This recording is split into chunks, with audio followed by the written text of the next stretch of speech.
Diet করতে গেলেই প্রচণ্ড খিদে পায়।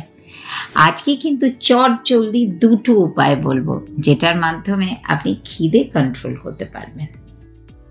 সবচেয়ে ইজিয়েস্ট পদ্ধতি হলো আদাকে খোসা ছাড়িয়ে ছোট ছোট টুকরোয় স্লাইস করে নিন, ওভারনাইট ভিনিগারে ভিজিয়ে রাখুন। সকালবেলা এর মধ্যে নুন, গোলমরিচ এবং একটু চাট মশলা দিয়ে শুকনো করুন।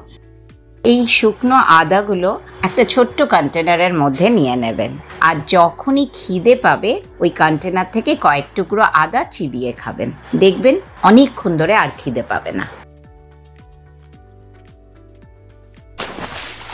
এবার তৈরি করা যাক অ্যাপেটাইট কন্ট্রোলার ড্রিঙ্কস। রান্নাঘরে যে বেসিক ইনগ্রিডিয়েন্টসগুলো থাকে, মেথি, মৌরি, জিরে, জোয়ান, এই চারটেকে 1 চামচ করে করে নিন, আর তার সাথে কয়েক টুকরো দারচিনি আর 4-5টা এলাচ। 3 কাপ জলের মধ্যে এই ইনগ্রিডিয়েন্টসগুলোকে ফুটিয়ে নিন, এরপর ছেঁকে নিন। গরম গরম খেতে পারেন। যখনই আপনার খিদে পাবে এই ড্রিঙ্কসটা খাবেন। অবশ্যই এটাকে ঠান্ডা করে একটা বটলের মধ্যে পুরে রাখতে পারেন। 24 ঘন্টা এর আয়ু।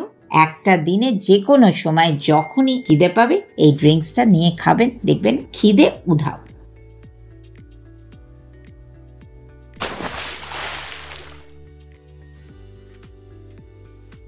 Consult with Reshmi Roy Chaudhary, the Bengali dietitian from Chicago, USA.